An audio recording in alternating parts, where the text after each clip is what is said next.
ខ្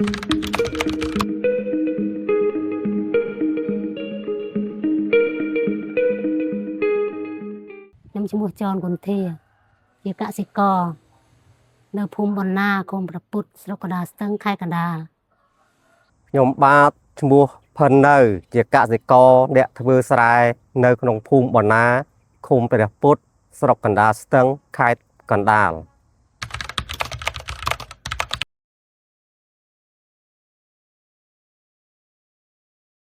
ដីស្រែខ្ញុំមួយកន្លែងនេះកាលពីមុនប្រេងមិនទាន់ឡើងថ្លៃជីមិនទាន់ឡើងថ្លៃជួច្រូតមិនទាន់ឡើងថ្លៃគឺខ្ញុំធ្វើបាន1គីឡូលក់បាន750ប្រភេទស្រូវ OM ហើយខ្ញុំទុកហូបខ្លះខ្ញុំលក់ខ្លះហើយខ្ញុំចំណេញបានបន្តិចបន្តួចដែរមិនខាតទេដោយសារខ្ញុំធ្វើពលកម្មខ្លួនឯងខ្លះខ្ញុំជួលគេខ្លះដល់មកសប្តាហ៍ថ្ងៃនេះតាំងពីប្រេងឡើងថ្លៃជីឡើងថ្លៃម៉ាស៊ីនច្រូតជួរស់ឡើងថ្លៃមកចប់បែរជាស្រូវកាន់តែចុះមកនៅ1គីឡូ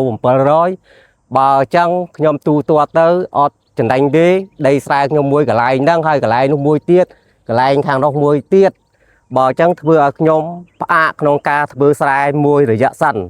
មូលហេតុតែម៉ាស៊ីនវាវាយដីវាថ្លៃពេកអូអញ្ចឹងមានន័យថាមីងជួលគេវាយដីជួលគេវាយថ្លៃចាចុះមីងជីអីមិនដែរជីក៏ថ្លៃអូអញ្ចឹងមានន័យថាមីងជួលគេវាយថ្លៃទិញជីក៏ថ្លៃជួលគេបាញ់ទៀតជួលគេបាញ់ថ្នាំទៀតចា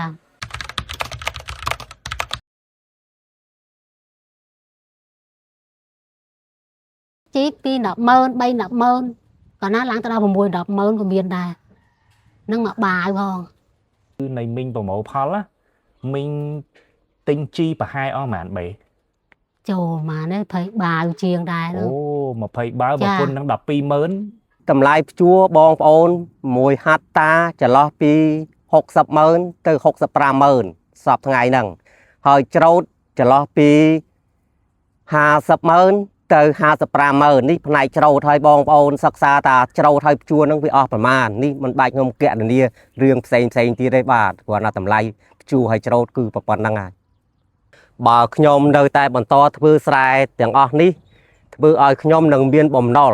ព្រោះអីដោយសារខ្ញុំអាចខ្ចីលុយរបស់គេយកមកធ្វើស្រែបើស្រូវវាថោកហើយជីកសិកម្មឡើងថ្លៃបើអញ្ចឹងខ្ញុំមិនរួចខ្លួនទេមានតែចូលដើមបើអញ្ចឹងការពារកុំឲ្យខ្ញុំនឹងជពាក់បំណុលគេខ្ញុំត្រូវតែផ្អាកធ្វើមួយរយៈសិនបើផ្អាកធ្វើអញ្ចឹងមីងត្រូវទិញអង្គគេហូបដែរឬក៏មិនអត់ផងខ្ញុំធ្វើស្រែអំណាចខ្ញុំធ្វើហូប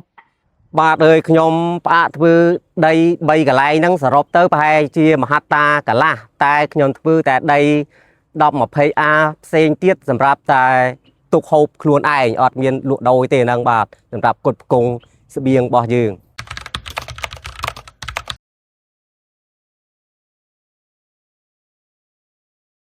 បាទខ្ញុំសូមជម្រាបថាដីដែលខ្ញុំធ្វើស្រែទុកហូបខ្លួនឯងហ្នឹងគឺខ្ញុំអត់មានបាច់ចំណាយអីទេបាទខ្ញុំធ្វើដោយពលកម្មខ្លួនខ្ញុំជីអាចមន់អាចគួយបន្ទាប់ផ្សំខ្ញុំយកទៅដាក់បាទរឿងចំណាយខ្ញុំអត់មានចំណាយច្រើនដោយការខ្ញុំធ្វើស្រូវច្រើននោះទេស្រែច្រើននោះទេ